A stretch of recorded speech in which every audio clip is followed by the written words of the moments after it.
Eu desejo que a paz de Jesus esteja com todos. O sorriso que preenche os meus lábios é de profunda satisfação e alegria pela belíssima festa que pude contemplar aqui nessa noite. Vocês estão de parabéns, encheu minha alma.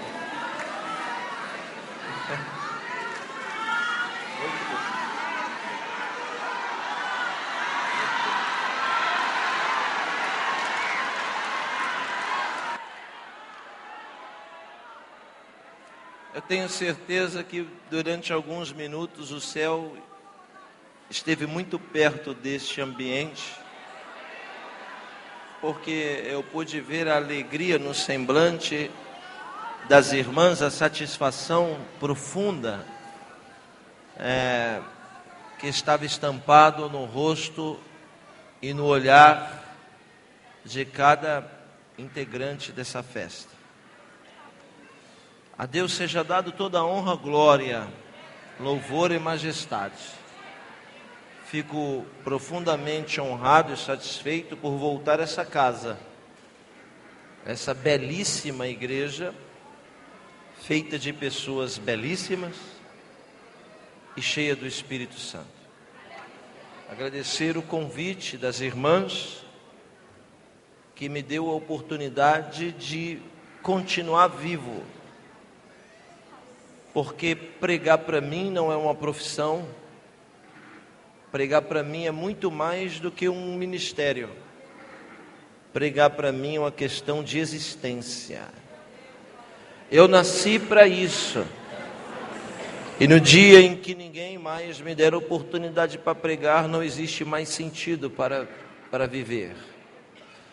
Por isso eu quero agradecer essa igreja, representada na pessoa do seu pastor sênior, pastor José Pedro, que tão gentilmente, juntamente com a sua família e obreiros, me deu essa oportunidade de continuar existindo. Eu sinto nos meus ombros a responsabilidade, a incumbência de transmitir-lhes a palavra de Deus. Essa que de maneira nenhuma voltará vazia nessa noite. Eu quero, desde já, pedir aos irmãos para abrir a Bíblia Sagrada, no primeiro dos 4 evangelhos, escrito por Mateus. Nós vamos ler o último capítulo. Mateus, capítulo de número 28, 28º de Mateus, do versículo 1 até o versículo 6. Quem veio ouvir a palavra de Deus, diga amém. Amém. Quem veio bater papo, diga aleluia.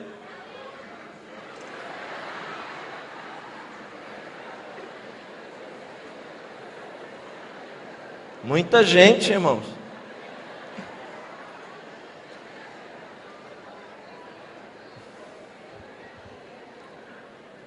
Mateus, 28º, do 1 ao 6. Podemos ler? E ao findar do sábado, Maria de Magdala e a outra Maria foram ver o sepulcro. E eis que houve um grande terremoto, porquanto o anjo desceu do céu e, removendo a pedra, sentou-se sobre ela. O seu aspecto era semelhante a de um relâmpago, e as suas vestes eram alvas como a neve. Ao ver isso, os guardas ficaram espavoridos e caíram como se estivessem mortos. Porém, o anjo, dirigindo-se às mulheres, lhes disse: não temais, porque sei que buscais a Jesus que foi crucificado. Vinde e veja, ele não está mais aqui, ressuscitou como havia dito. Com olhos fechados e reverência no Espírito. Bendito és tu, eterno, nosso Deus, Rei de todo o universo, sua palavra dura para sempre. Bendito seja o seu nome, o seu reino jamais terá fim.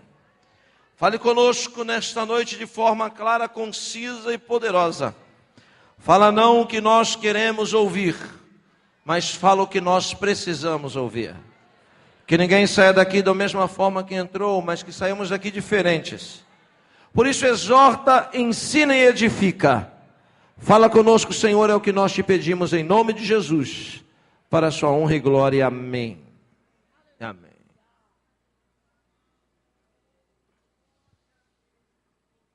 Em agosto de 2008, Deus havia colocado no meu coração um desafio grandioso. De viajar à terra Eretz Israel, a terra de Israel, para gravar ali um documentário sobre os últimos momentos de Jesus aqui na terra. Nós aceitamos no Espírito esta convocação e partimos para a Terra Santa. Eu e uma equipe para fazer um documentário de 100 minutos que demoraria uma semana de gravação.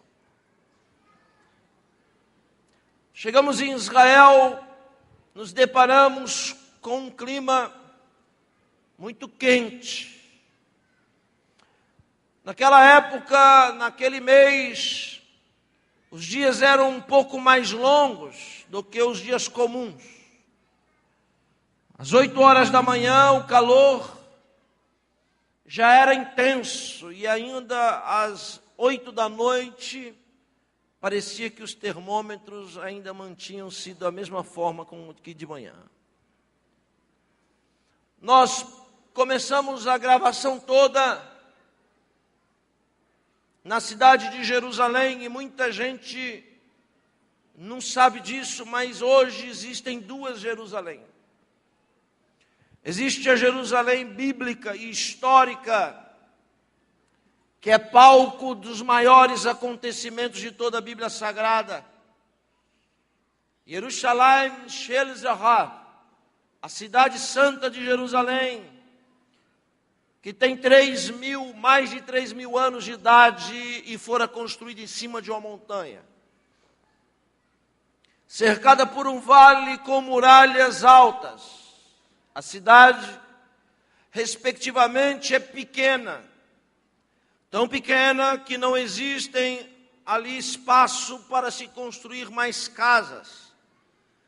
A Jerusalém bíblica é tão pequena que hoje possui apenas 3 bairros. É uma cidade de 3 bairros.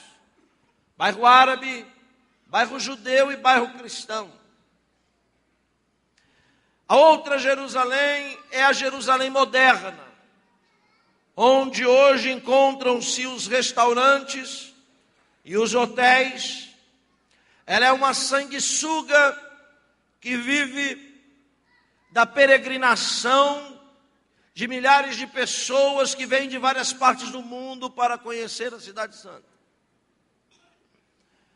Nós partimos e nos estabelecemos na moderna, mas o palco das gravações deveria ser a Jerusalém antiga. A Jerusalém antiga está cercada por uma muralha milenar, em algumas partes da época bizantina.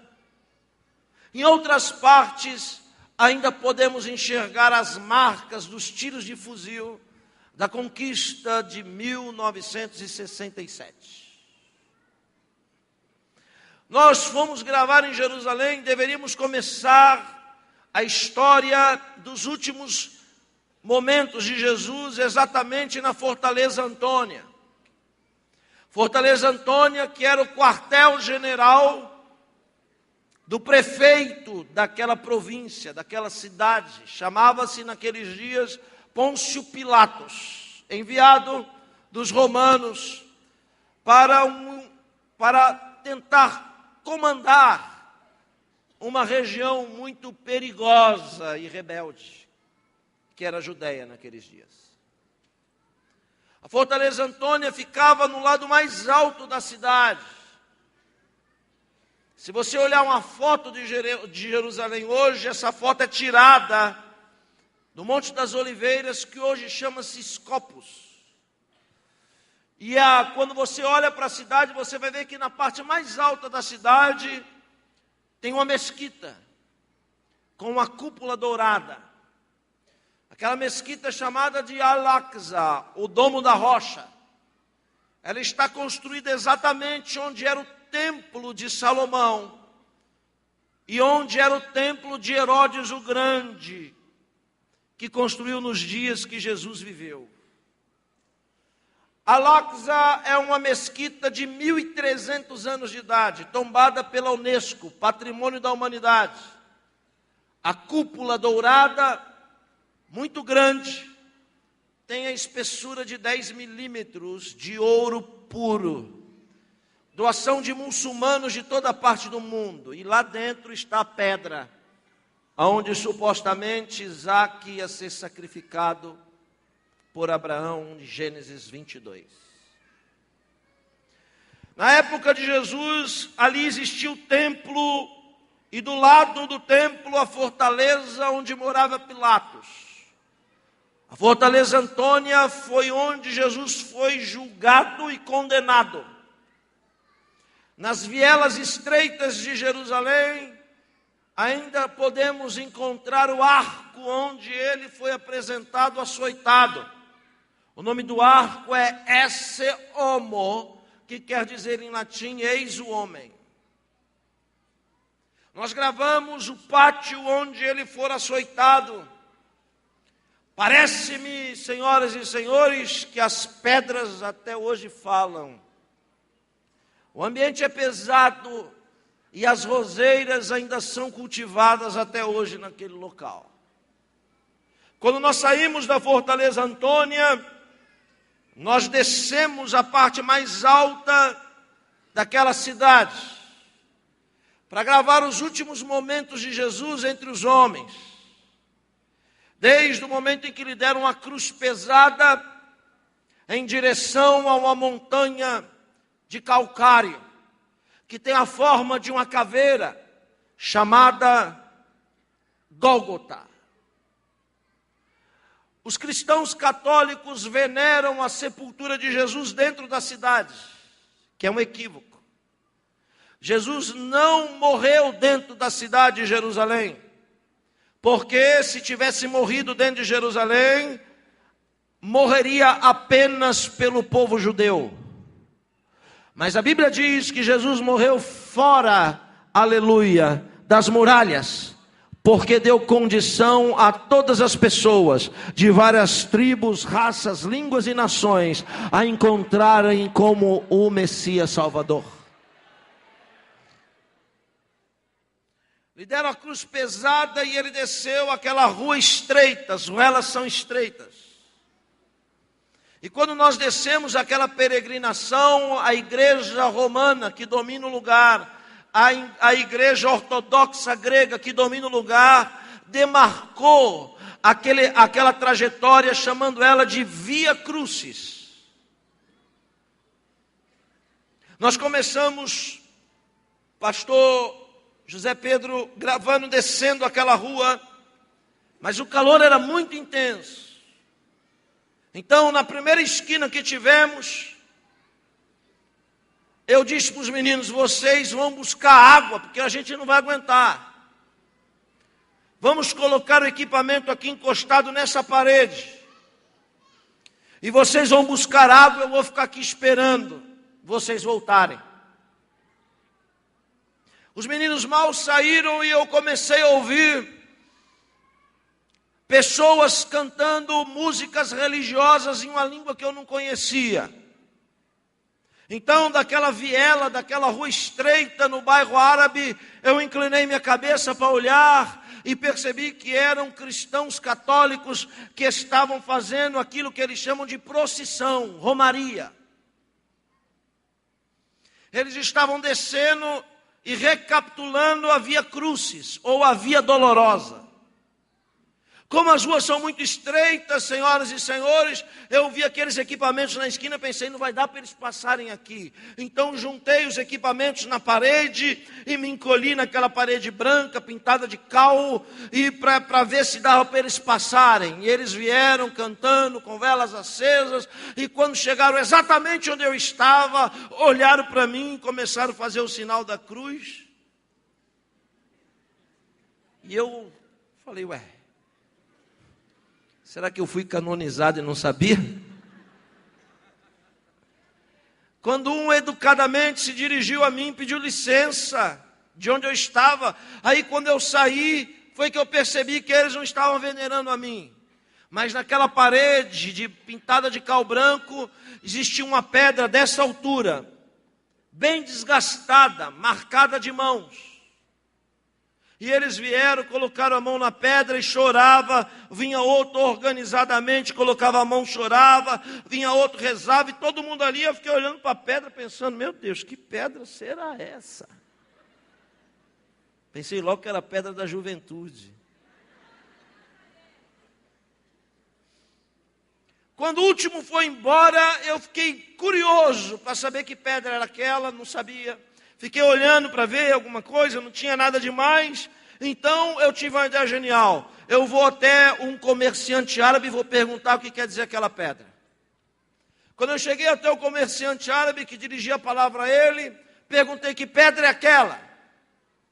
E ele educadamente me disse assim, não sabe ler não? Eu disse, muito obrigado, senhor. Ele mandou eu ler e eu voltei de novo para a pedra e fiquei olhando para ler, para saber, e não entendia, e fiquei olhando e não compreendia. Voltei de novo e disse, eu não encontrei nada, não tem nada escrito. Aí ele me disse, claro, o senhor está procurando no lugar errado. Não é embaixo, é em cima. Eu disse, muito obrigado, senhor. Voltei de novo e percebi que em cima tinha uma inscrição. E aprendi com aquele árabe, porque Deus usa até a mula para falar com a gente.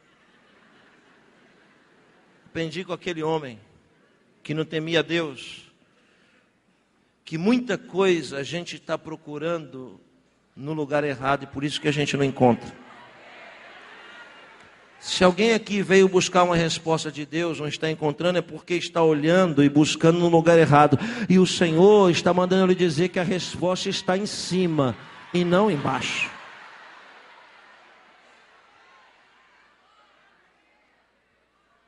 Em alguns pontos a cidade está a 8 metros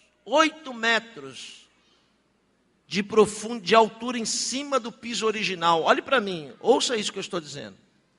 Em alguns trechos de Jerusalém, a cidade está 8 metros em cima do piso original.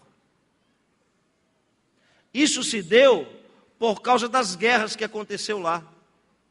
Tinha uma guerra, eles vinham, queimavam e entulhavam. A guerra acabava, eles vinham reconstruir em cima do entulho. Tinha outra guerra, destruía e entulhava. Vinha de novo e reconstruía em cima do entulho. Destruía, reconstruía. Destruía, reconstruía. Destruía, reconstruía. E por quê? E por causa de tanto reconstruir em cima dos entulhos, a cidade teve 8 metros de altura. Sabe o que eu aprendi com isso? Que assim é a vida daqueles que servem a Deus. Sabe por quê? Existe um equívoco. É que a gente só se prepara para bênção e vitória. Sabe qual que é um dos maiores equívocos que a gente comete? É achar que o evangelho é só rosas e não tem espinho. Você liga a televisão, o que você vai ver? Várias promessas. E eu acredito que Deus pode fazer tudo aquilo. Mas Jesus nunca disse que a vida no evangelho seria fácil. Jesus nunca disse que se alguém quisesse segui-lo, tudo ia sempre dar tudo certo. Não, muito pelo contrário, quando a gente se dispõe em segui-lo, quase sempre as coisas não dão certo. Jesus nunca disse, se você me seguir, você nunca mais vai ter prova, nunca mais vai ficar doente. Se você me seguir, acreditando no que eu falo, nunca mais você vai ter necessidade, nunca mais você vai passar por tribulação, nada disso. Muito pelo contrário, ele diz, quem quiser me seguir tem que se negar a si mesmo, tomar a sua cruz e me seguir. Então seguir a Jesus não é fácil, aleluia, mas compensa. A vida não é feita só de vitórias, senhoras e senhores, não. Existem tribulações também. E olha, ouça bem o que eu vou lhe dizer. Quase sempre não aprendemos muita coisa com as vitórias. Na maioria das vezes, quando Deus nos dá uma vitória, sabe o que acontece com a gente? A gente fica mais vaidoso. Mas a gente aprende muito mais com os entulhos, com as dores, com a humilhação. Aleluia. A gente aprende muito mais quando a gente perde uma guerra. Então, a gente perde uma guerra, aleluia, e somos entulhados. Mas o Deus, aleluia, que nos chamou do propósito, vem e nos coloca de pé de novo em cima do entulho. Aí vem alguém, a gente perde de novo, mas ele insiste, corre de novo, faz em cima do entulho, e destrói, e constrói, e destrói, e constrói. Ninguém um dia, aleluia, vai ter poder de destruir para sempre, de perder para sempre. Entende o que eu estou falando? Aleluia, cada vez que a gente sofre, é Deus nos dando um nível espiritual, crescimento na presença dEle.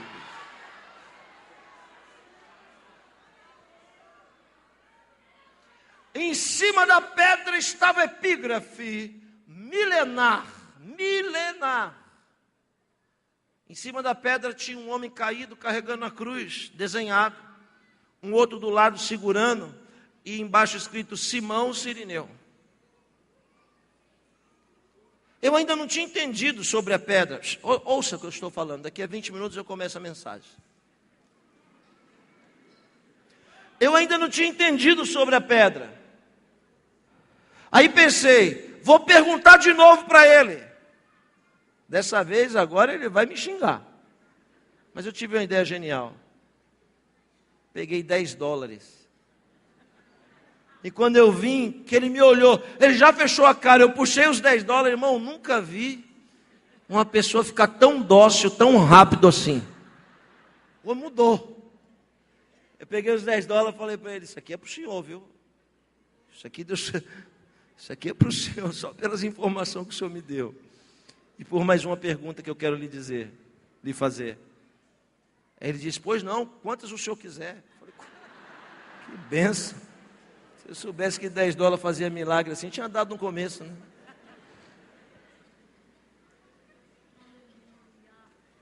Eu perguntei para ele, o que aquela pedra tem a ver com aquela escrita?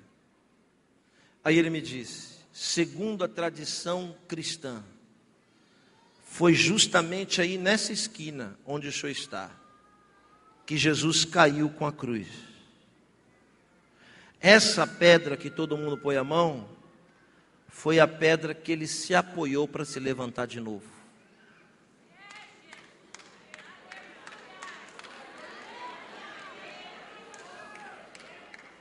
Eu voltei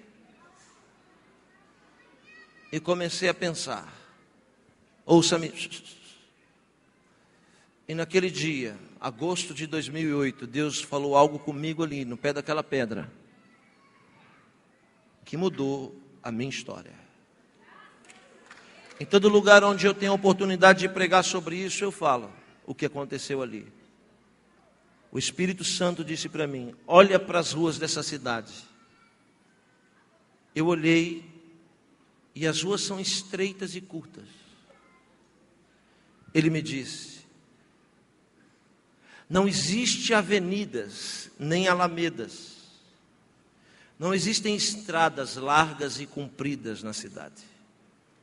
Então aprende uma coisa. Se as ruas em Jerusalém são curtas e estreitas, assim é a vida do homem.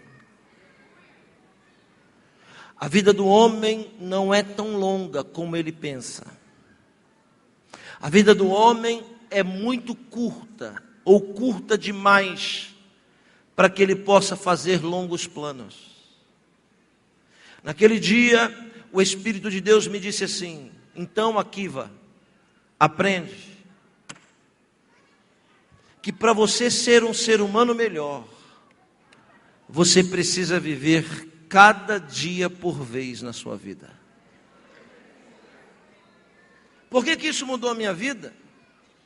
Porque a maioria das pessoas neste auditório e lá embaixo que estão sendo atingidas pela minha voz, a maioria das pessoas que nos acompanham agora pela internet ou por qualquer veículo de comunicação, as pessoas que estão assistindo essa fita, essa gravação, a maioria de nós cometemos um grave erro em relação à vida. Nós achamos que vamos durar para sempre. Nós sempre acreditamos que teremos amanhã uma nova oportunidade. Mas a pergunta que sobe ao meu espírito é: e se não tivermos uma nova oportunidade? Como a gente acredita que amanhã Deus vai nos dar uma nova chance, então a gente diz assim: não vou adorar hoje não, vou deixar para adorar amanhã. Eu não vou abraçar hoje não, vou deixar para abraçar amanhã. Eu não vou perdoar hoje não, vou deixar para perdoar amanhã. Eu não vou chorar hoje não, eu vou deixar para chorar amanhã. Mas a pergunta é: e se não tiver amanhã? E se esse for o último culto da nossa vida? Você não sabe, eu não sei, a gente não sabe. Então, a gente vai deixar para amanhã o que é para fazer hoje. Se hoje fosse o último culto da sua vida, você não estaria calado, olhando para o lado ou prestando atenção em alguma outra coisa. Se hoje fosse o último culto da sua vida, você não ia deixar para pedir perdão amanhã, você não ia deixar para abraçar amanhã, você não ia deixar para adorar amanhã, você não ia deixar para amar amanhã.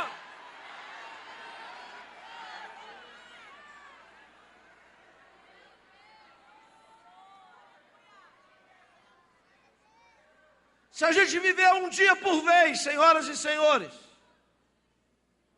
seremos seres humanos no mínimo melhores.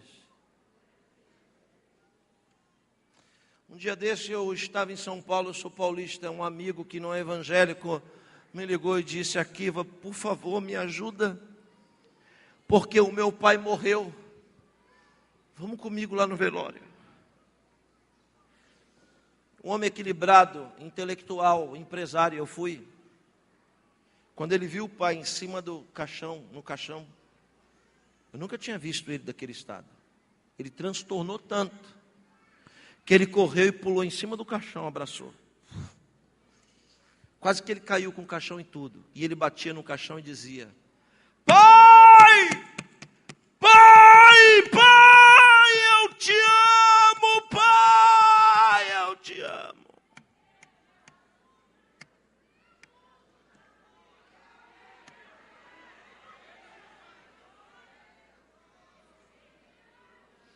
Lá no canto eu pensei: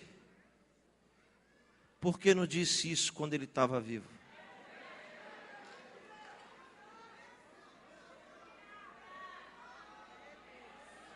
De duas coisas o homem se arrepende. A primeira é fácil, é se arrepender das coisas que fez. Mas a segunda é difícil, é se arrepender das coisas que deveria ter feito, mas não fez. Então, ninguém tem pai a vida toda. Você não pode deixar para beijar o seu filho amanhã. Você não pode deixar para pedir perdão para o seu esposo, para a sua esposa amanhã. Você não pode deixar para chorar na presença de Deus amanhã. Você tem que chorar hoje, você tem que adorar hoje, você tem que ser intenso hoje. Se amanhã, por misericórdia, Deus nos der outra chance, então a gente vai fazer tudo de novo, como se fosse o último dia da nossa vida. Se a gente viver um dia por vez, vamos ser mais misericordiosos, mais compassivos, mais longânimos. Tenta, você vai ver como funciona. Eu olhei para a pedra, para a epígrafe inscrita, percebi que ali estavam a igreja, otomana, muitos anos, mais de 1000 anos que estava ali, uma igrejinha pequena, naquela pedra. E quis saber quem era Simão Cirineu. A Bíblia fala pouco deste homem, olhe para mim. As informações mais precisas sobre ele é o seu nome. São 2 informações. A primeira, Simão Cirineu, o seu sobrenome não é sobrenome, mas é uma alusão, uma ilustração do lugar de onde ele era oriundo. Um lugar chamado Cirene. Preste atenção que daqui a pouco vai começar a mensagem. Cirineu é um codinome que é dado para alguém que nasce em uma região no extremo norte africano, embaixo do país chamado Egito, chamado Cirene. Então a primeira informação que nós temos é que este homem, chamado Simão Cirineu, era africano de Cirene. Por sua vez, há 2000 anos atrás, não existia evangelho na África.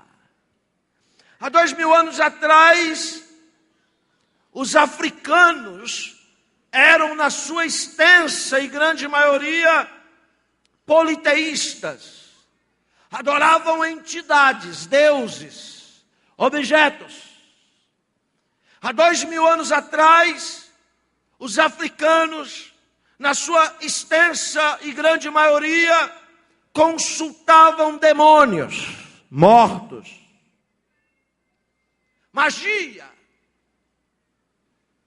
Quando eu descobri que Simão Cirineu era Schwartz, africano, negro, uma pergunta subiu ao meu coração.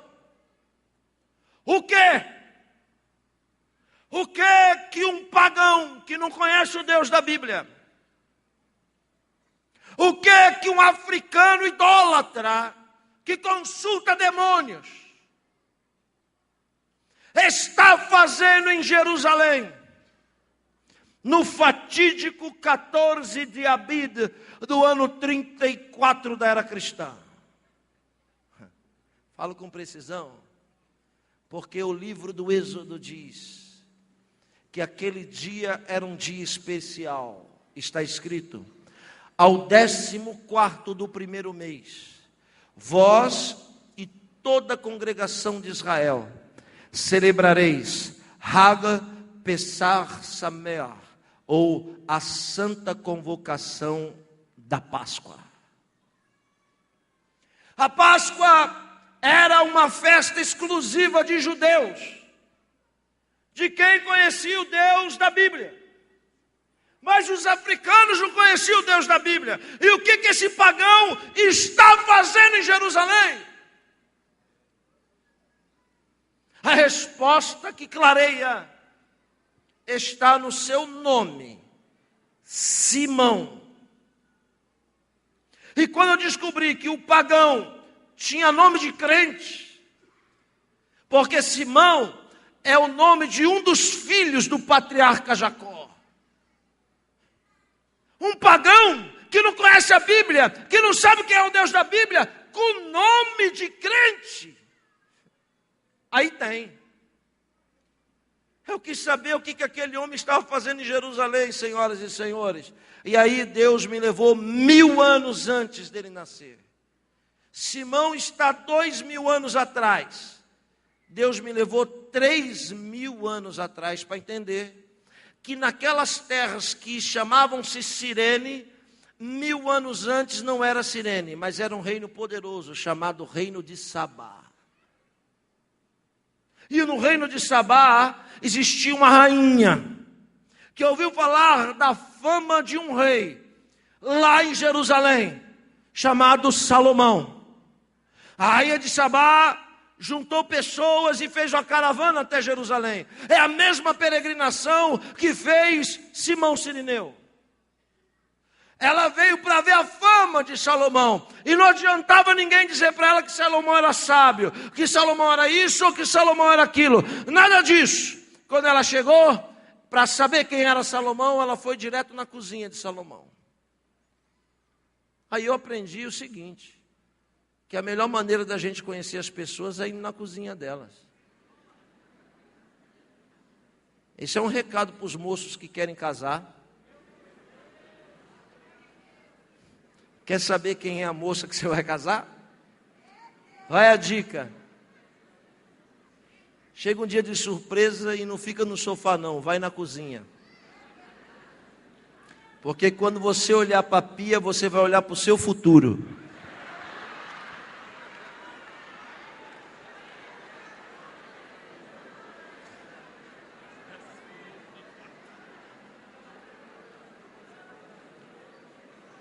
As irmãs agora vão se cuidar, né? Ela queria saber quem era Salomão, e quando ela chegou na cozinha de Salomão, ela ficou assustada com o que ela viu. Por quê? Por duas coisas. Quando ela foi examinar a panela, ela se assustou porque ela conseguiu ver o fundo da panela. Não tinha arroz queimado no fundo da panela. Mas ela se empolgou mais, porque conseguiu enxergar no fundo da panela uma frase escrita: santidade ao Senhor. Por que isso impressiona a mulher? Porque ninguém se detém em olhar fundo de panela. Sabe o que isso quer dizer? Que quando a comida chegava na mesa de Salomão, ele não orava para consagrar a comida. Por que não orava para consagrar? Porque a comida já saía consagrada da panela, lá na cozinha. Aleluia. Só alguém com tamanha sabedoria se importaria em fazer algo para Deus que quase ninguém ia ver. Tem uma mão levantada para receber? Sábio, levante a mão. Sábio é aquele que faz para Deus ainda que os outros não vejam. Sábio é aquele que faz para Deus com tanta dedicação que não espera retribuição de ninguém. Ele faz porque faz para Deus.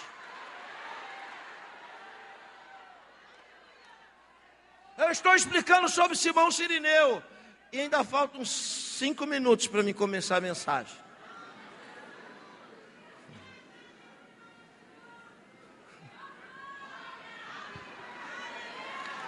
A rainha de Sabá conhece Salomão.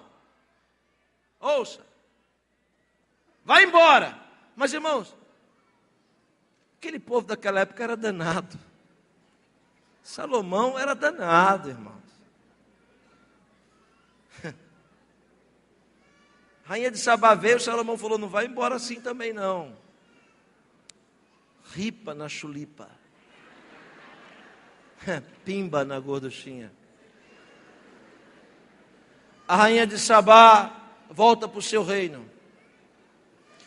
E dela nasce uma estirpe da genealogia de Davi. Porque teve com Salomão um filho. E esse filho gerou uma estirpe da realeza judaica. O que isso quer dizer? Isso quer dizer que em Sabá, 1000 anos depois Cirene, e hoje nem Cirene nem Sabá, hoje uma nação que se chama Etiópia. 14 de maio de 1948, quando a ONU assinou a resolução da soberania do Estado judeu moderno, o primeiro avião trazendo judeus imigrantes para Jerusalém, Tel Aviv, foi um avião da Ethiopia Airlines. Então, Simão Sirineu não era pagão. Então, Simão Sirineu não era idólatra, não consultava demônios. Muito pelo contrário, Simão Sirineu era judeu, da linhagem de Davi. O que ele foi fazer em Jerusalém? Foi celebrar da maior convocação religiosa da história bíblica, a Páscoa. Milhares de pessoas, a mensagem começa agora. Milhares de pessoas migravam de várias partes do planeta para subir à Cidade Santa, para participar da festa da Páscoa. Alguém está me ouvindo? Diga amém. migravam, atravessavam desertos, rios, mares, montanhas, de cavalo, de pé, de jegue. Eles migravam com um propósito. Ouça, vai valer a pena você ouvir. Eles migravam com um propósito. Eles iam para Jerusalém, milhares de pessoas, só para ver o sacrifício do Cordeiro Pascal. Uma cerimônia maravilhosa, feita em um átrio do tamanho deste templo. Preste atenção.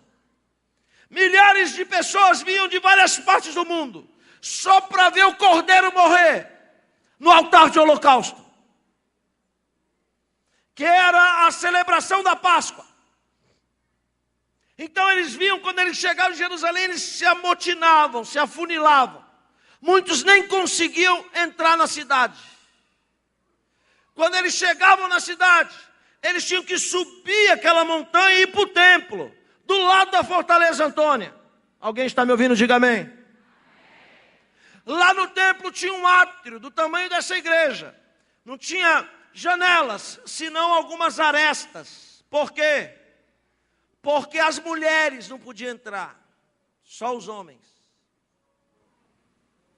E esses dias eu estava participando de uma aula que eu fui chamado numa faculdade teológica no Paraná.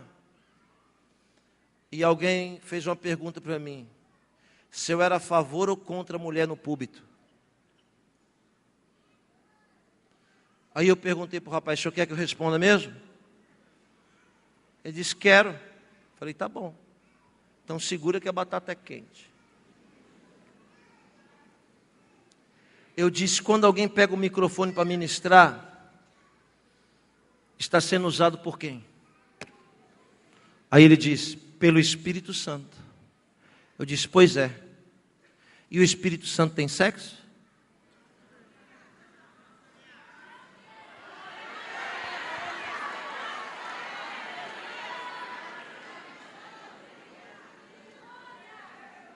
Quando alguém pega o microfone, quem usa é o Espírito de Deus. O Espírito de Deus não tem sexo. Então Deus também usa mulheres. Aleluia. Mas naquela época a religião não permitia que as mulheres participavam do culto. Então a religião fazia com que as mulheres ficavam olhando lá de fora pelas arestas. Olhe bem para mim, preste atenção. E aqui dentro no átrio só entrava varão. Preste atenção para você entender o encontro de Jesus com aquele homem. Olhe para mim. Essa esquina que eu estou pregando é uma, mas para o Gólgota só existe duas. Essa é a primeira e a segunda é lá no pé da montanha. Então eu quero falar da segunda, porque eu quero falar de Maria e Maria de Magdala. Mas deixa eu chegar lá primeiro, espera aí. Os homens vinham para aquele templo, para aquele átrio, e só existia uma porta na frente de entrada. Não tinha porta lateral de saída, só tinha uma porta de entrada. Aqui na frente ficava um altar de pedra. E atrás um hakodesh, que era uma espécie de uma cortina. Não é o véu do Santo dos Santos, era uma cortina. Lá atrás ficava o sacerdote, o sumo sacerdote, o Gadol Cohen, que vai fazer o corban, que é o sacrifício do cordeiro. Aqueles homens todos para entrar aqui, não podiam entrar de qualquer jeito. Eles só podiam entrar se tivessem vestidos, olhe para mim, com uma túnica branca de linho fino. Toda vez que a Bíblia falar de linho fino, a Bíblia está falando de justiça. Quando eles vinham, eles tinham que se vestir com aquela túnica branca para entrar, para ver o cordeiro ser imolado. Só tinha um detalhe. Lá na porta tinha um assistente do sacerdote que ficava olhando os homens entrar. Se alguém tentasse entrar para ver o cordeiro com a veste suja, manchada, borrada, esbarrada no barro, alguma coisa, o assistente estendia a mão e dizia assim, você não pode entrar não. Aí ele dizia, não pode entrar por quê? Porque com a veste suja não se pode ver o cordeiro. E acredite, queridos irmãos, é assim até hoje, no céu. Porque só existe uma porta no céu de entrada, não tem porta de saída. E se você quiser entrar, aleluia, lá na porta existe um assistente que não vai deixar você entrar. Se a veste estiver suja, não entra para ver o cordeiro. Aqueles homens vinham todos de branco e amotinavam no átrio. Preste atenção, porque agora é dramático. Eles vinham só para ver o sacrifício do cordeiro. Todo mundo de branco aqui, apertado assim, ó. Aí a cortina abria, saiu o sacerdote com o cordeiro. Sabe como é que ele saía com o cordeiro? Lá atrás o cordeirinho branquinho, não podia ter uma mancha. Ele era mergulhado na água 7 vezes para ver se tinha defeito. Não tinha. Ele vai matar o cordeiro. Ouça bem.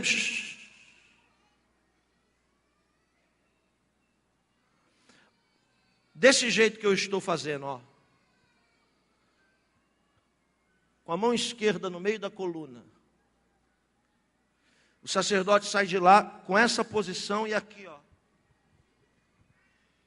Ele pendura o cordeiro pelo pescoço. Segura o bicho pelo pescoço. Na veste do sacerdote tem sino batendo, que vai anunciar que ele está chegando. Preste atenção, ele vai matar o cordeiro no altar. Olhe para cá. Ele segura o cordeiro aqui e olha como é que ele anda, ó. Ele bate o pé esquerdo.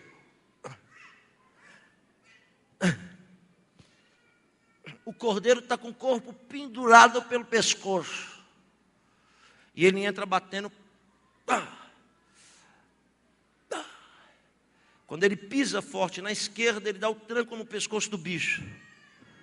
Ele faz isso de propósito, para ver se o cordeiro berra. Porque se o cordeiro berrar, ele não é cordeiro, ele é bode.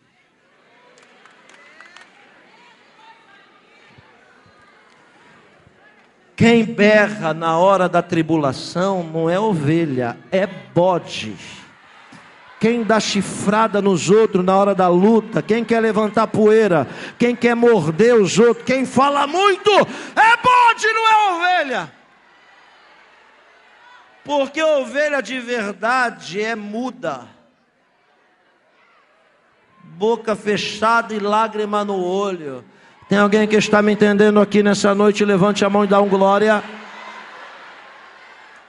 Ele está provando o animal para ver se o animal está pronto para morrer. É forte isso. Ele vem batendo no bicho pendurado e o bicho pelo pescoço não berra. A língua está para fora, o olho está esbugalhado, mas não berra. Puxando pelo pescoço. Pá! Aí ele entra. Quando ele entra, fica aquele silêncio. Ele pega o cordeirinho, irmãos, bota em cima do altar. E com a lâmina de moer, ele encosta o toco da lâmina e faz isso, ó. Quando ele puxa, corta a jugular, o bicho desmaia, o sangue esguicha. Quando o sangue esguicha, está todo mundo olhando. Ele pega as 2 patas traseiras, com a mão esquerda, justiça, com a direita é bênção. Ele pega as 2 patas traseiras e levanta o bicho. Quando ele levanta o bicho com as patas traseiras, pescoço para baixo, vira chuveiro de sangue. Aí no sentido horário, preste atenção nisso, hein? No sentido horário, ele vai girar o sangue em círculo 7 vezes. Círculo por quê? Porque círculo não tem começo e nem fim, é o sinal da eternidade. Sentido horário, então é a eternidade da redenção se manifestando no tempo, no sentido horário. 7 vezes a perfeição e o sangue, que é a vida, que é o vínculo da redenção. Quando ele dá a última girada, o sangue esguicha. Aí ele pega o animal já sem sangue e bota no altar de novo. Agora com uma poça de sangue no altar. Todo mundo de branco olhando embaixo, olhando para aquele sacrifício. O que ele faz? Ele pega uma esponja chamada pelo salmista no Salmo 51 de hisopo. Lá está escrito: purifica-me com hisopo e ficarei limpo. O ritual pelo qual descrevo está explicitamente descrito no livro do Levítico. Então ele pega aquela esponja, porque, olhe para mim, porque agora ele não pode mais tocar no sangue derramado. Então ele pega a esponja e comprime ela, e mergulha ela no sangue. Quando ele solta a esponja, absorve todo o sangue. Ele não pode pôr a mão na esponja, senão ele vai profanar o sangue. Então, lá no livro do Levítico, Sefer Vaikra, está escrito que ele tem que pegar uma madeira comprida, fincar na estopa, no isopo. Ele não pode mais pôr a mão no sangue. E ele tem que levantar a esponja, e o ritual diz, e o sangue tem que escorrer na madeira, até a mão de quem faz o sacrifício. Por isso que Jesus não morreu sufocado. Por isso que Jesus não foi apedrejado. Por isso que Jesus não foi enforcado. Ele tinha que morrer na madeira. Aleluia, para o sangue escorrer na madeira e redimir todos aqueles que se aproximam dele. Quando ele levanta a esponja, olhe para mim. A multidão está toda de branco, parada, extasiada. Viajaram de longe para ver aquilo.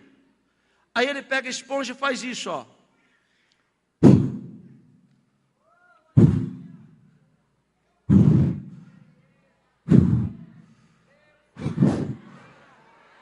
Ele asperge o sangue do cordeiro na pessoa.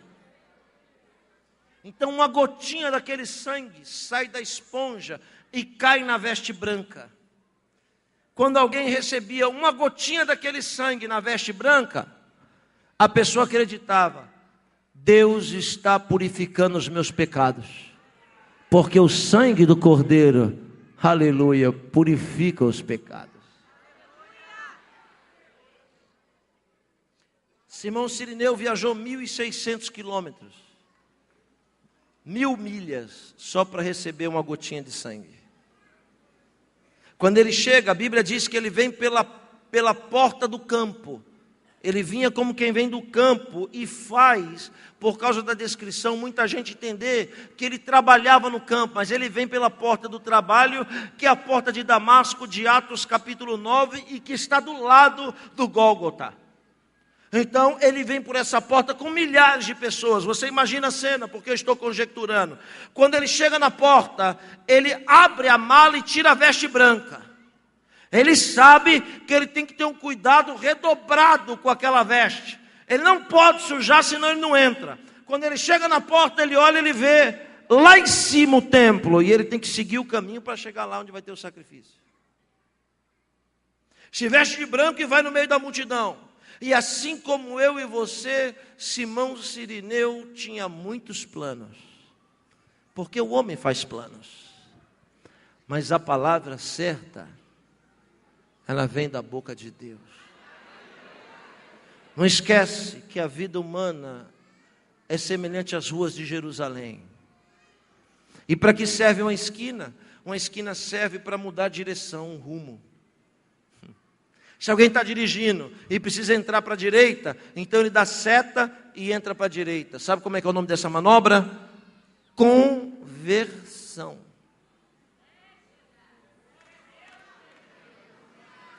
Quando Deus permite uma esquina para dar uma nova direção na nossa vida, é o Espírito Santo contribuído para nos converter cada vez mais para Ele. Simão Sirineu vem, só que em Jerusalém não tem viaduto, não tem túnel, não tem desvio. Se tem que passar aquilo ali, tem que passar. Você entende?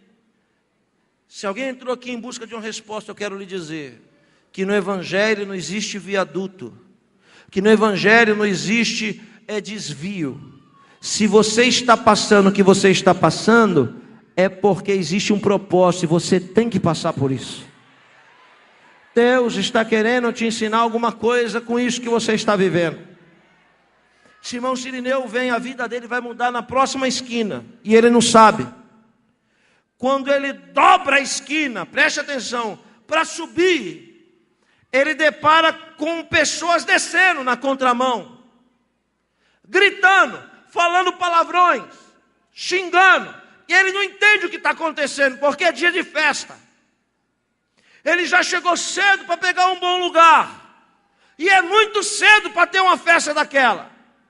Quando ele chega, que ele olha, o que ele vê? 6 lanças da guarda pretoriana, o BOP de Roma, de um lado, 6 lanças do outro, a multidão empurrando na rua estreita, e no meio daquela bagunça, ele percebe uma madeira que vai subindo e descendo. Ele não sabe o que é aquilo, e não sabe o que fazer. Redobre sua atenção. Então ele para naquela pedra, para ali, e ele só tem 2 opções: ou ele recua, retrocede, volta atrás, ou ele espera.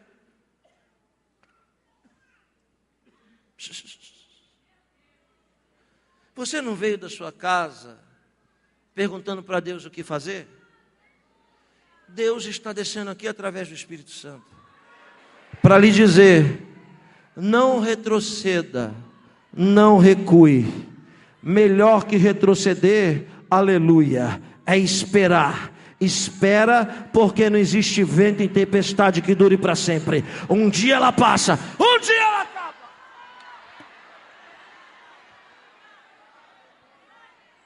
Simão decide, pastor José Pedro, esperar. Ele encosta naquela parede e espera. Ele não sabe o que está acontecendo. Quando aquela turba chega perto dele, é que ele vê o que está acontecendo. É o cumprimento de uma pena capital. Olhe para mim. Um homem está prestes a ser executado. Na frente vai o responsável em executá-lo. Um guarda romano. Olhe para mim. Ele percebe o guarda romano andando na frente. E ele percebe que no braço esquerdo do guarda romano tem uma corda amarrada. No meio da multidão ele não vê o condenado.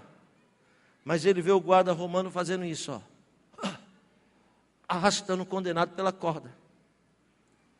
Quando chega perto é que ele vê o condenado, franzino, castigado de chicote, carregando uma cruz pesadíssima, todo ensanguentado. O condenado traz a sentença amarrada no pescoço. Escrita em 3 línguas a sentença, em latim, grego e hebraico. A placa de madeira é para as pessoas olhar e saber: ah, é ladrão, é assassino, é estrupador, está morrendo por causa disso. Escrita por quem decretou a pena capital. Em hebraico, a placa estava escrita: Yeshua et Nazaré Melech Yehudim. Que quer dizer: este é Jesus de Nazaré, Rei dos Judeus. A placa de madeira tem 3 furos. 2, ele passa a corda da sentença. Um no meio para pregar em cima da cruz. Ele amarra a placa no pescoço e dá várias voltas. E a ponta da corda vai na frente de quem vai matar. Lá na frente o homem dá tranco. E o condenado é puxado pelo pescoço. Lá na frente ele dá tranco.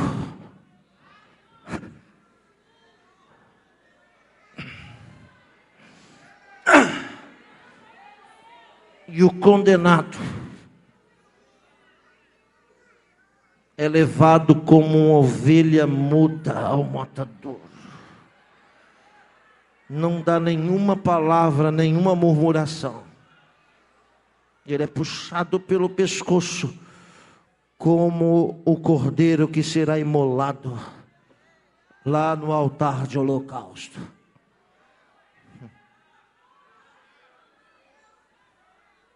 As pessoas cospem, apedrejam, maldiçoam. O sangue do condenado escorre pelas pernas. E ele vai deixando pegadas de sangue.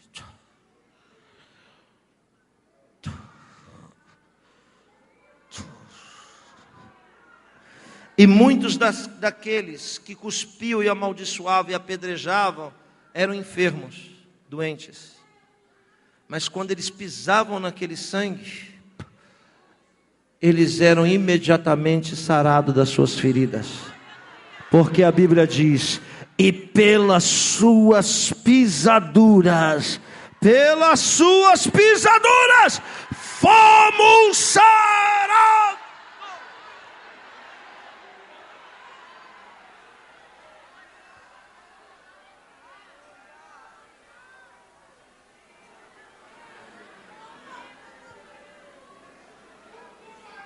O centurião romano puxa o condenado que carrega uma cruz amarrado pelo pescoço, com a placa pendurada na frente.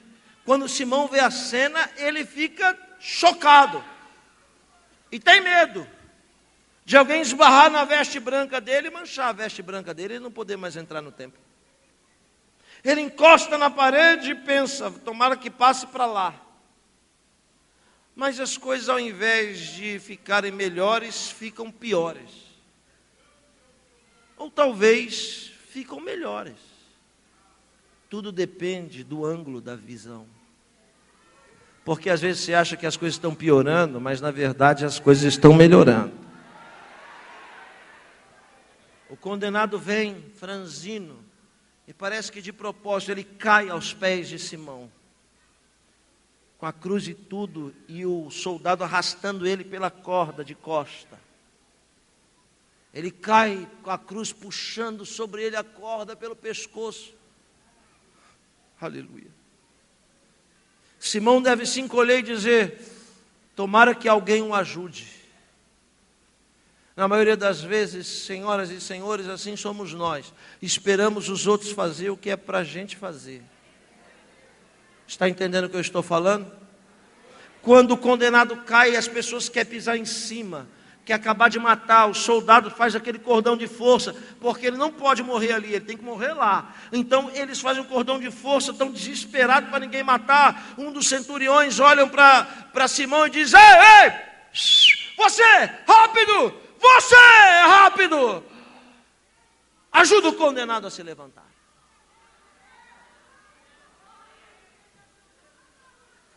E Simão, preocupado com a veste, diz assim, mas eu não posso. Eu vou parar a minha vida para ajudar um condenado a se levantar? Eu tenho tanta coisa para fazer, eu vou parar as coisas para ajudar. Ele que se vira. Será que Deus está falando com alguém aqui nessa noite? Porque muitas vezes nós somos egoístas. E olhamos para os outros e dizemos, tadinho, Deus vai te ajudar, estou orando por você, viu? Pode deixar que eu vou jejuar por você. Deixa de hipocrisia. O Espírito Santo está te dando uma ordem com veemência. Ele está mandando lhe dizer, não vai demorar muito, e em poucos dias alguém vai cair na sua frente. Deus está mandando lhe dizer, para tudo que você estiver fazendo, larga tudo e estende a mão para o caído, coloca ele de pé de novo.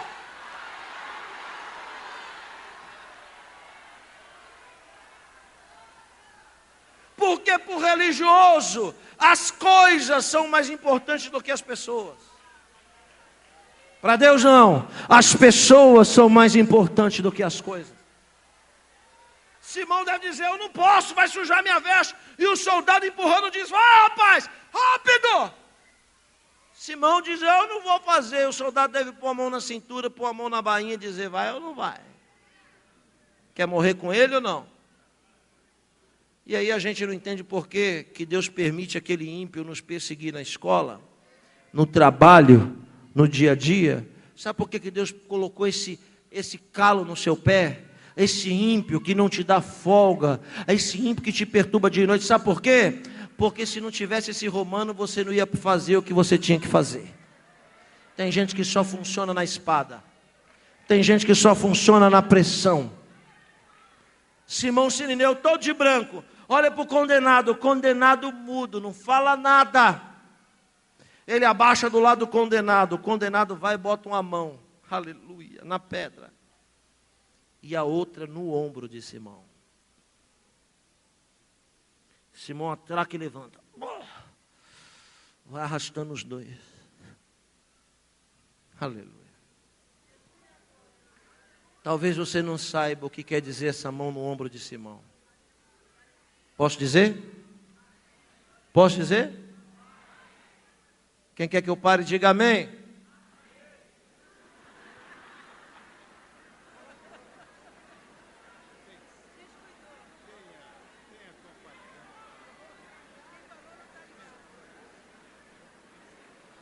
Quem quer que eu continue, diga glória a Deus. Vou ficar com a maioria. Olhe para mim. Está tendo muita movimentação. Você pode me ajudar? Pode?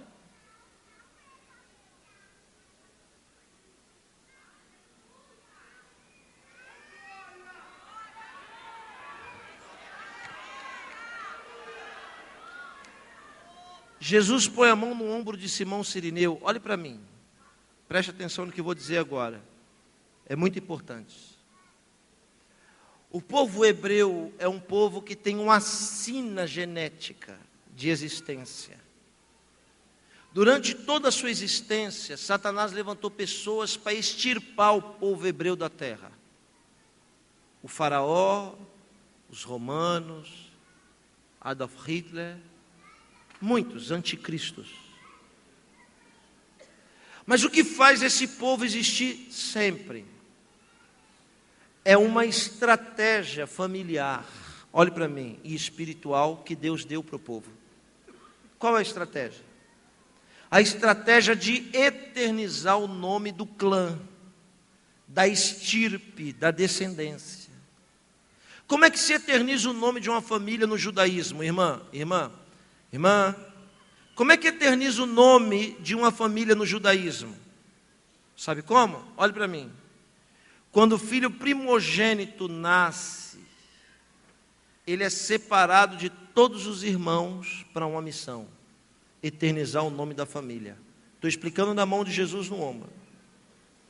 Quando esse menino completa 5 anos, ele é colocado em uma escola rabínica.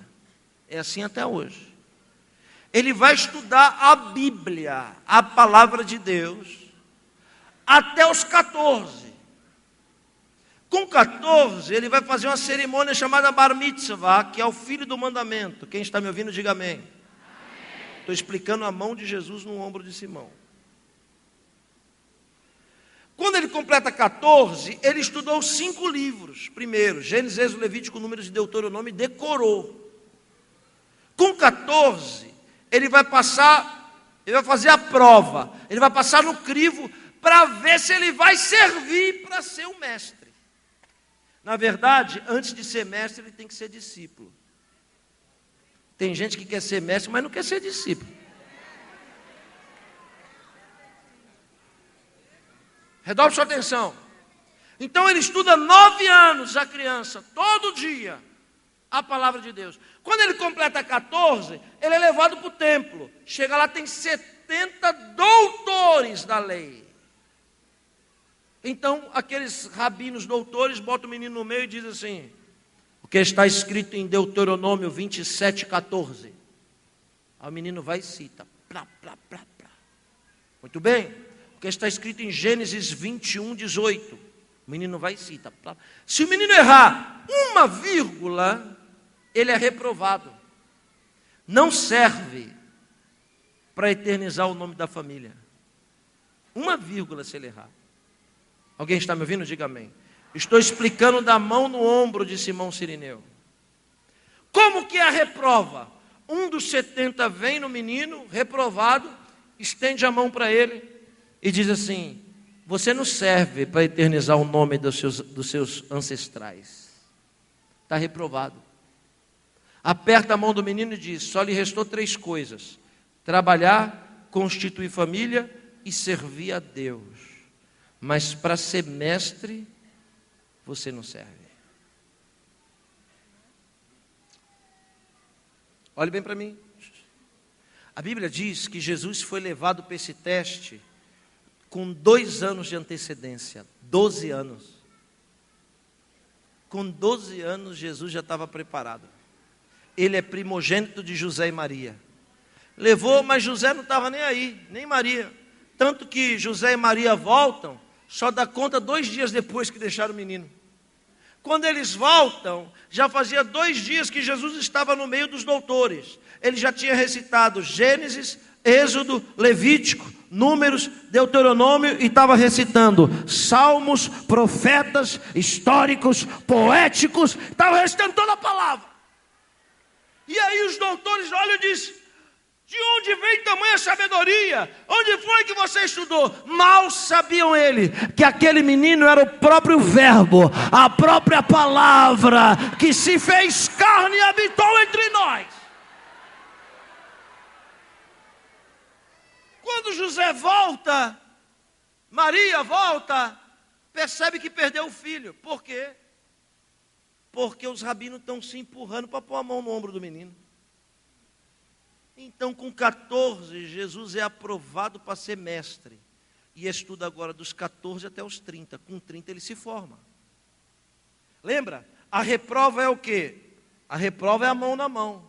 E a aprovação? A mão no ombro. Porque eles vêm, botam a mão no ombro e diz o que Elias disse para Eliseu: segue-me.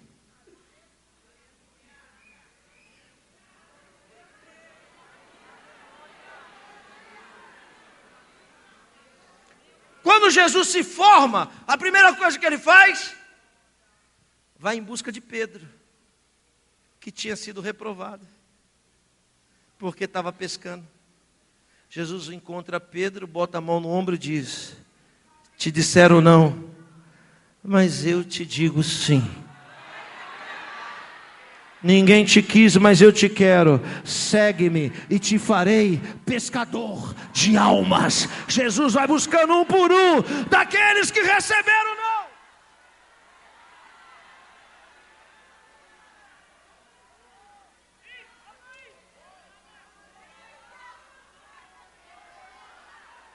Eu vou lhe dar 1 minuto para você sentir a mão poderosa tocando no seu ombro e dizendo: muita gente não acreditou em você, mas eu acredito.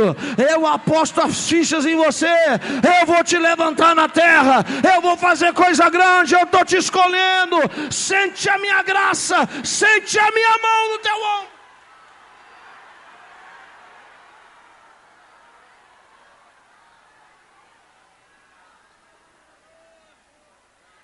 Aramande kolis. Arkel man hol men sonne man kolam dasterka. Yargel ole amna shigur da banda manda rabanane olni ashema.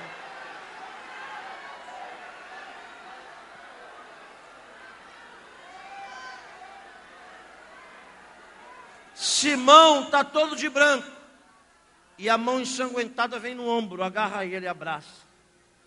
E eles andam junto com aquela cruz. Redobre sua atenção, eu estou profetizando que você vai lá um dia. Só a irmã recebeu ali. Eu estou profetizando que você vai lá um dia. Olhe para mim. Eu contei porque a Via Crucis, a Via Dolorosa, é marcada pela Igreja Católica por estações. Então aquela pedra é uma estação onde Jesus cai. E a próxima estação é onde ele vai sozinho carregando a cruz e Simão Sirineu fica. Quem me entende, diga amém. Quando eu olhei uma estação para outra, eu disse assim: eu vou contar quantos metros tem de uma para outra. Aí o metro dizem que é 1 passo. Eu contei 1, 14, 27, 42, 49, 50 passos de uma estação para outra. 50 metros de uma fase para outra. Preste atenção nisso. Isso aqui é a Páscoa. Isso aqui é a Páscoa. Olhe para mim. Sem movimento. Essa pedra é a Páscoa. Mas 50 dias depois da Páscoa, existe uma outra festa, chamada Pentecostes. E foi no Pentecostes que Deus deu o maior presente para a humanidade: a descida do Espírito Santo. Como eu não sou nenhum andarilho descomprometido, eu tenho que ter compromisso com o que eu vou profetizar, mas vou profetizar. Você crê? Levanta a mão para receber. Deus está lhe dando sabedoria nessa noite. O que é sabedoria?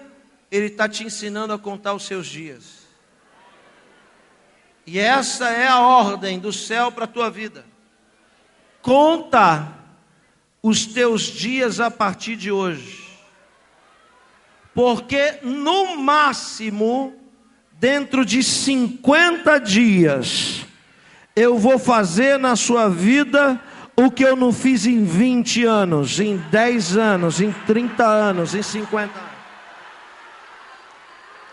Alguém veio aqui em busca de uma resposta.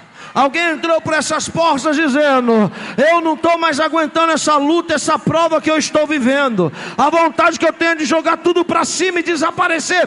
Deus, fala comigo. Eu cantei, eu pulei, eu me alegrei, mas minha alma está triste. E Deus que te conhece, é assim que Ele fala contigo. Em 50 dias eu faço o que o teu patrão não fez, o que o médico não faz, o que o advogado não faz, o que ninguém faz, mas eu vou fazer em 50 dias. Em 50 dias eu alegro o seu coração, aleluia, e lhe dou um dos maiores presentes da sua vida. Onde estão as pessoas que estão sentindo que isso é verdade? Onde estão as pessoas que estão sentindo o fogo do Espírito Santo?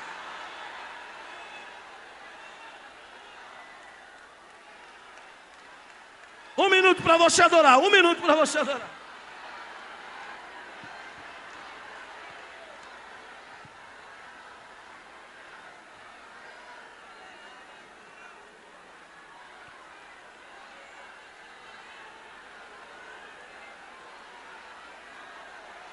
Mais forte, mais intenso. Não deixa para amanhã o que é para fazer hoje, não. Não deixa para amanhã o que é para fazer agora, não.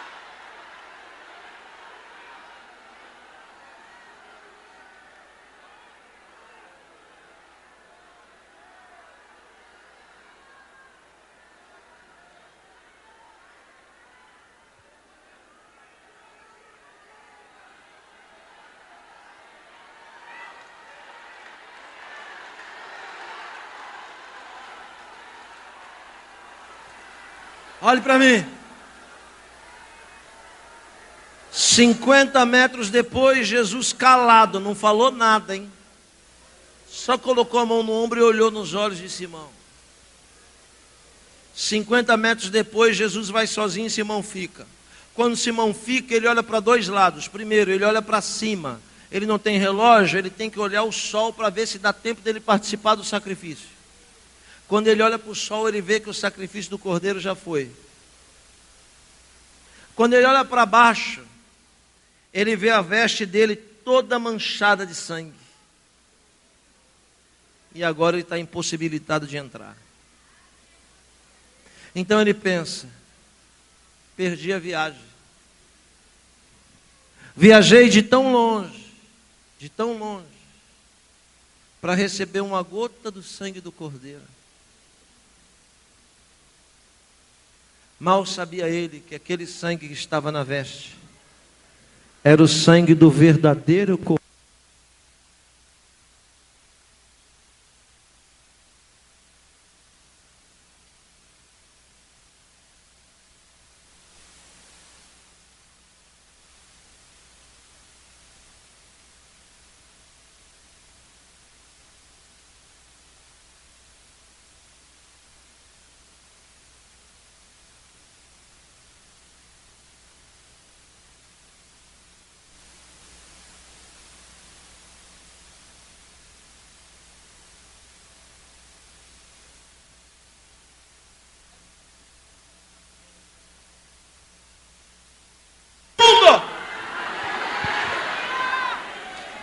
E ele saiu de casa só para receber uma gotinha de sangue. Tem uma mão levantada para receber o que eu falo? Tudo que você veio buscar hoje aqui é só uma gotinha diante daquilo que Deus quer fazer na sua vida. Tudo que você veio buscar aqui é nada, é nada. Ele tem muito mais para te dar.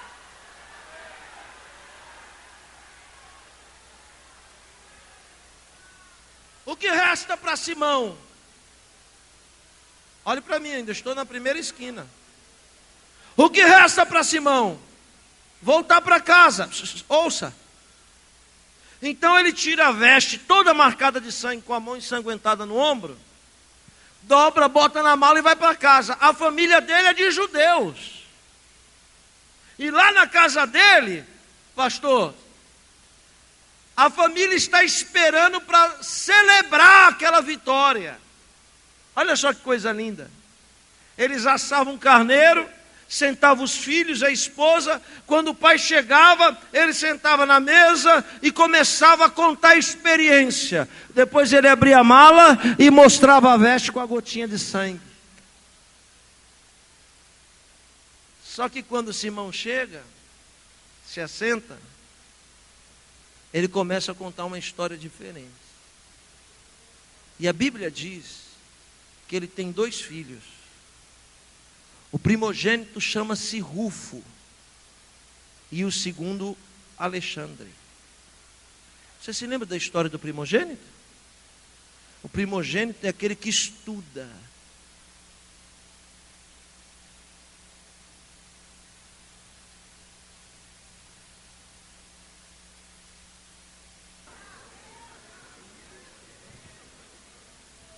Som.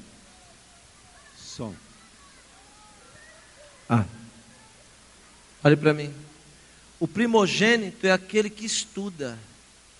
É aquele que sonha em ser aprovado com a mão no ombro.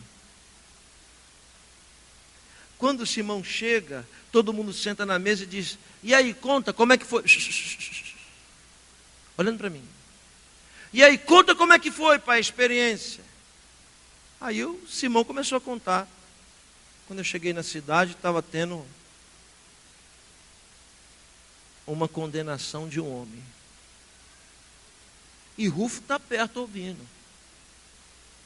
Aí ele começa a falar assim: interessante, que as pessoas batiam nesse homem, mas ele não falava nada. Era mudo. Rufo, mudo? Como uma ovelha muda? É. Aí ele vai, Isaías, como uma ovelha muda foi levando. Que mais, pai? Que mais aconteceu? Interessante, as pessoas xingavam e apedrejavam ele, mas muitas das pessoas que xingavam, daqui a pouco caíam no chão chorando, dizendo que estavam curadas. E algumas delas diziam que tinham pisado no sangue dele. Aí Rufo, pisaram no sangue? Pelas suas pisaduras fomos.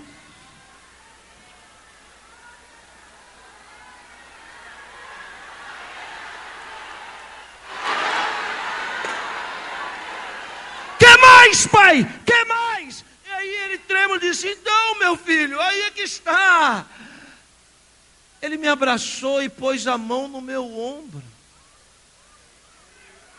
No ombro, pai, no ombro, no ombro. Alguns diziam que ele era um mestre, que ele era um rabino, e ele veio pôr a mão no meu ombro. Cadê a veste? Aleluia. Quando ele mostra a veste para Rufo, Rufo olha para o pai e diz: pai, era ele que os profetas tinham profetizado, era ele que os profetas haviam dito, era ele.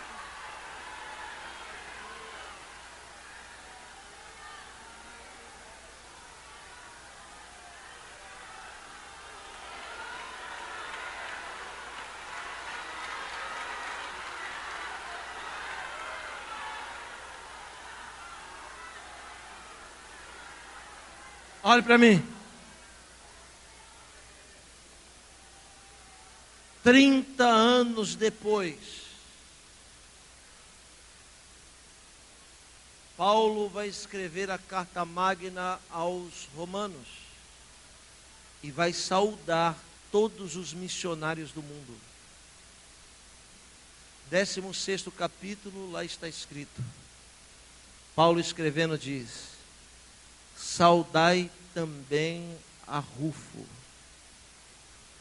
obreiro valoroso no Senhor. Uma mão levantada para receber o que eu vou lhe dizer. Deus quer promover marcas profundas na sua vida. Aleluia, que o tempo não vai apagar. Deus não quer te dar gotinha. Ele está colocando a mão no seu ombro. Aleluia. E as bênçãos que Deus está te dando são grandes demais. Você não vai ter tempo para desgastar todas elas. Então Ele manda eu lhe dizer: nenhum dos teus filhos se perderá. Eu vou cumprir nos teus filhos aquilo que eu prometo para você. Se prepara, a tua casa toda servirá ao Senhor. Se prepara, os teus filhos serão missionários, pregadores, avivalistas. Recebe agora.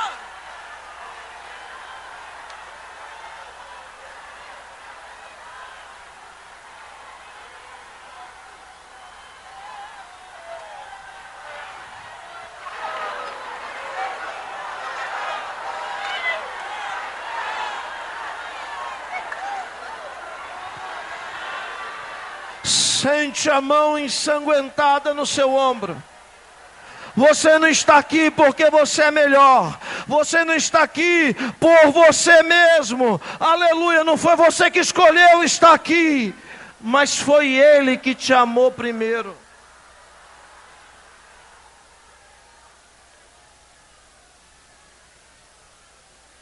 Ouça o que eu vou lhe dizer.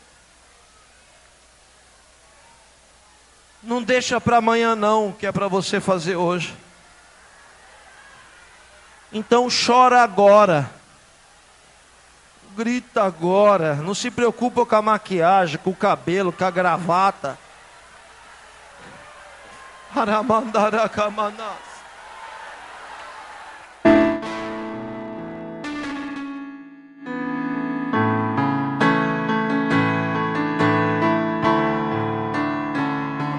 Perdoa hoje, perdoa hoje. Aleluia, adora agora. Não deixa para amanhã não, é agora.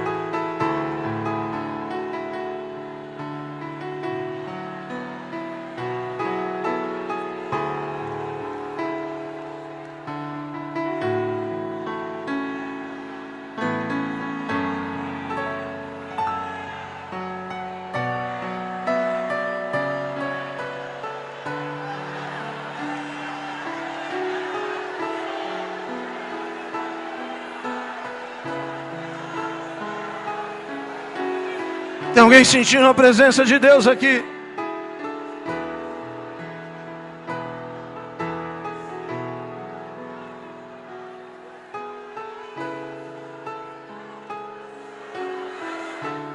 Fique de pé no seu lugar. Vou dar deixa para o povo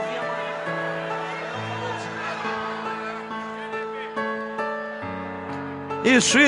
Esquece que tem uma multidão aqui.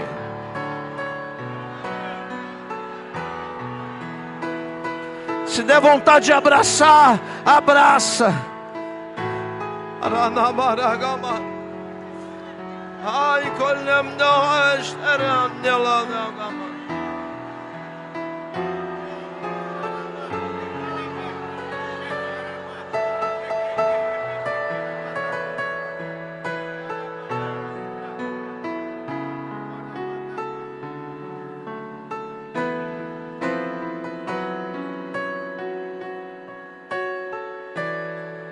Olhe para mim.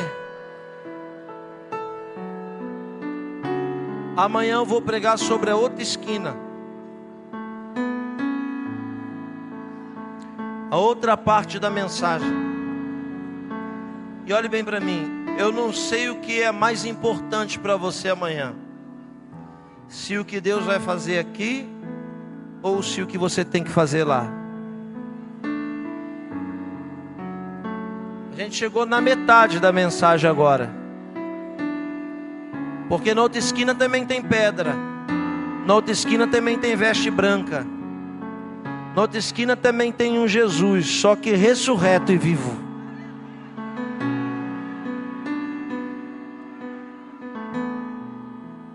Eu queria que por um minuto, se você pudesse, só se você puder, dá um abraço em alguém perto de você e diga uma palavra de vitória.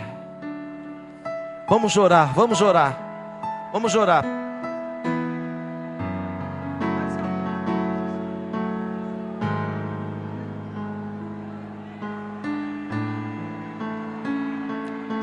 Sente a presença do Espírito de Deus. Sente a presença. Sente a presença do Espírito Santo sobre a tua vida agora. Você tem um rufo dentro de casa. Jesus te trouxe aqui para entregar algo profundo para levar para a tua casa hoje.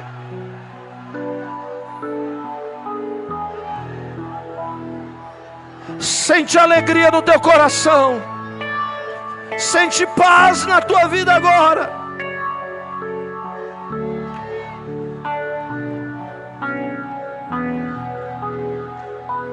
Você vai sair daqui melhor do que você entrou. Isso, aproveita para pedir desculpa. Aproveita para pedir ajuda. Aproveita.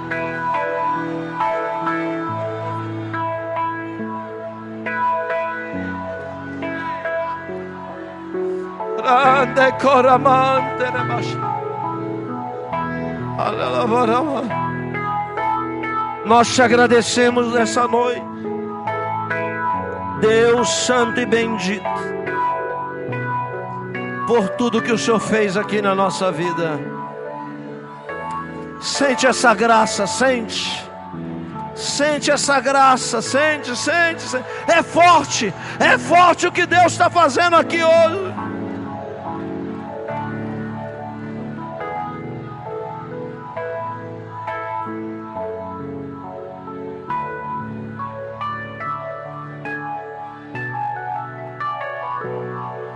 Aleluia.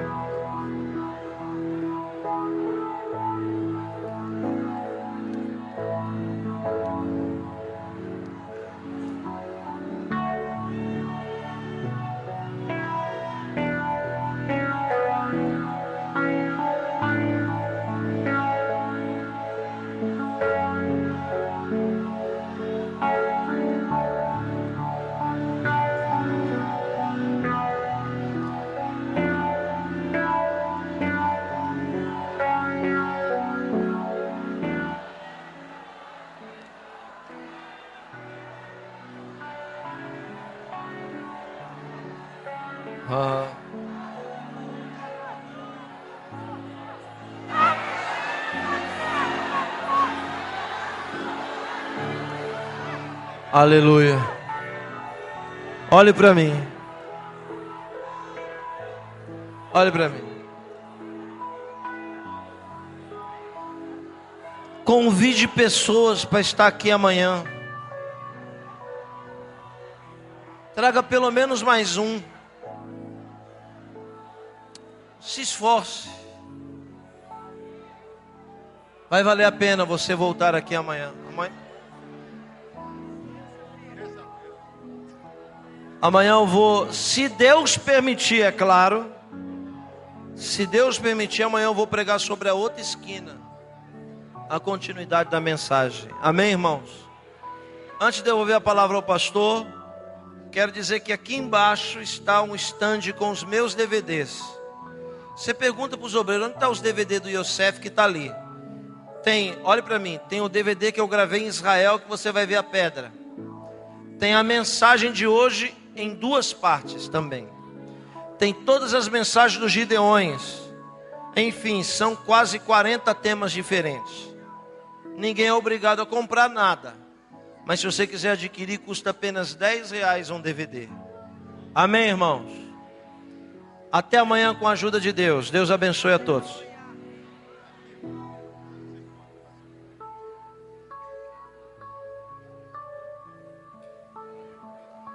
Olhe para mim. Irmãos, o culto não acabou não.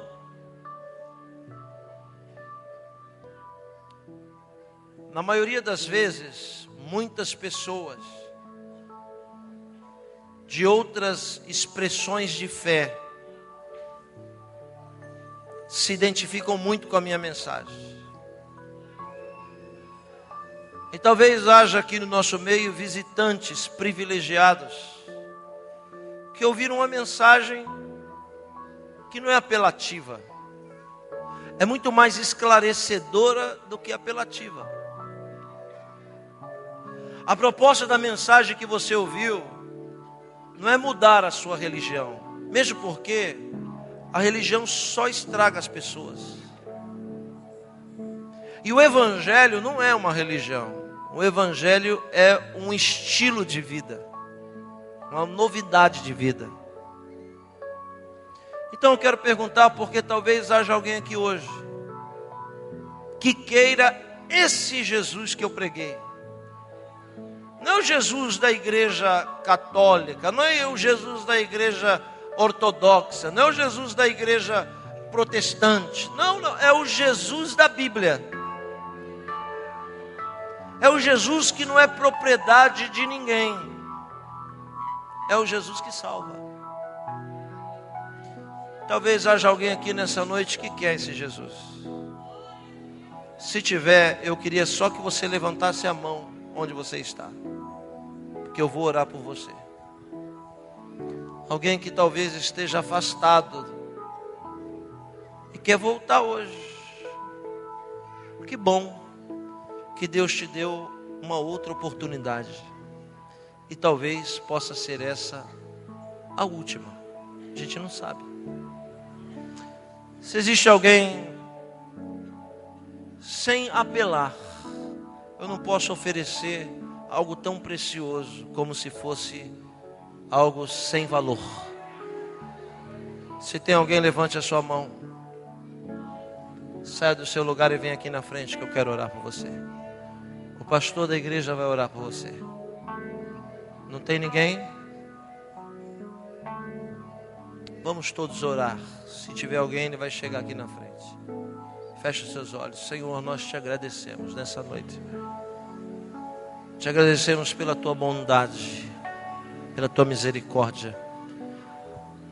Te agradecemos porque o Senhor sabe que somos limitados, fracos, dependentes de ti.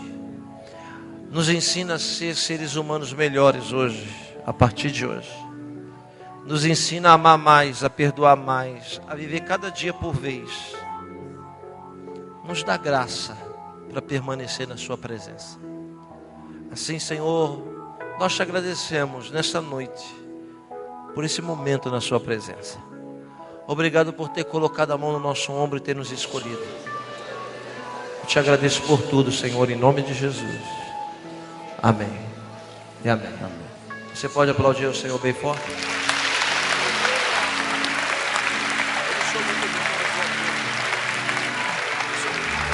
Curva sua cabeça, feche os seus olhos. A graça do nosso Senhor e Salvador Jesus Cristo, o amor de Deus, nosso bondoso e eterno Pai, e a comunhão do Espírito Santo seja com todos fiéis, e não só hoje, mas para todos sempre.